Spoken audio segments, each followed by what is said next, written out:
სახელითა მამისათა და დისათა და სულისა წმინდისა და ჩვენთან არცმებ. გილოცავ დღევანდელ დღეს წმინდა ევსტათი მცხეთელის ხსენებას. საოცარია ის განგებულება ქართულ სამოციქულ ეკლესიას სულიერ საფუძვლად და ქვაკუთხედად ყვანან არა ქართველი წმინდანები. პირველი წმინდანი შეიძლება ითქვას მსოფლიოში იყო სიდონია, ებრაელი. შემდეგ ჩვენ ვიცით წმინდანები რაჟდე პირველმოწამე, რომელიც ეროვნებით სპარსი იყო, ვიცით შუშანიკი, რომელიც ეროვნებით სომეხი იყო, ვიცით ევსტათი მცხეთელი, დღესთვის იხსენებაცა, რომელიც სპარსელი იყო, აბუთვილელი, რომელიც ტომით არაბი იყო. და თქვენ წარმოიდგინეთ, აი ეს წმინდანები, აბუთვილი მაგალითად თბილისის მფარველი არის, ევსტათი მცხეთელი მცხეთის მფარველი არის. რაზე მიგვანიშნებს ეს ყოველივე? ეს ყოველივე მიგვანიშნებს იმაზე, რომ ბოლო ჟამს საქართველოში შეიქმნება აღმოსავლეთის დიდი სულიერი იმპერია, სადაც ყველა სხვა სარწმუნოების მიმდევარი მიიღებს ჭეშმარიტ სარწმუნოებას. ეს პროცესი უკვე დაწყებული არის. ძალიან ბევრი ირანელი ინათლება, ძალიან ბევრი თურქი ინათლება, ძალიან ბევრი იეზიდი, ქურთი, აზერბაიჯანელი, სომეხი ხდება მართლმადიდებელი.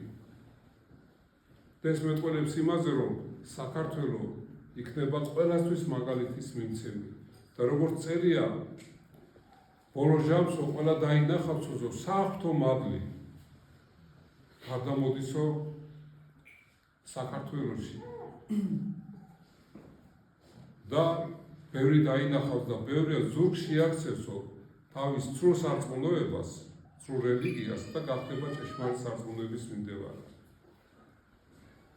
მე რამოდენიმე გზის მithქვამს იმასთან დაკავშირებით, რომ მე პატრიარქს მოვისმინე, რომ საქართველოში ყოფილა ინდოეთის ელჩი, რომელიც კრიშნაიდი იყო და რომ ჩამოვიდა საქართველოში და ქართული ტრადიციებს გაეცნო, ქართულ ზნე-ჩვეულებას, გახდა მართლმადიდებელი. როგორც არ ამბობს, იმიტომ რომ მაინც დიპლომატია არისო და უნდაო რომ ეს საიდუმლოდ შეინახოსო. აი ასეთი მდგომარეობა იყო პირველ საუკუნეებში. ევსტათი მცხეთელი საქართველოში ჩამოგზავნა, ქართული ზნე-ჩვეულება მოეწონა.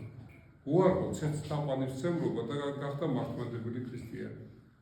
მოიყვანა ქართველი ცოლად და იმდენად წარმატებული იყო, რომ როდესაც ის მარზაპანის წინაშე წარდგა, მან უთხრა, რომ შეიცოდე შენი ცოლ-შვილიო, შენი წარმატებებიო, ნიჭიერებაო, შეხედულებაო, არაო მეო მიწიერსო, წარუვალზე ვერ გავცვლიო, ქრისტიანობაზე ვერ გავცვლიო და ბოლომდე მტკიცედ დაიცვა ჭეშმარიტი სარწმუნოება.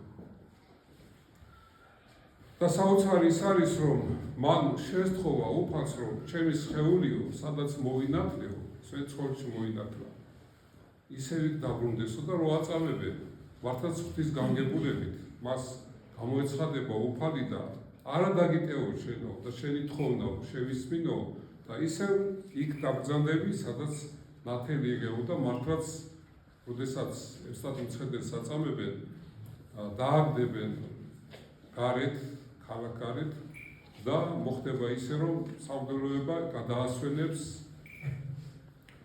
მცხეთაში და სამუელ კათალიკოს პატრიარქის, კათალიკოსი იყო მაშინ, მისი ბრძანებით სვეტ-ცხოვრში გაიგრძელება. ისე რომ მისი ეს თხოვნაც შესრულდა.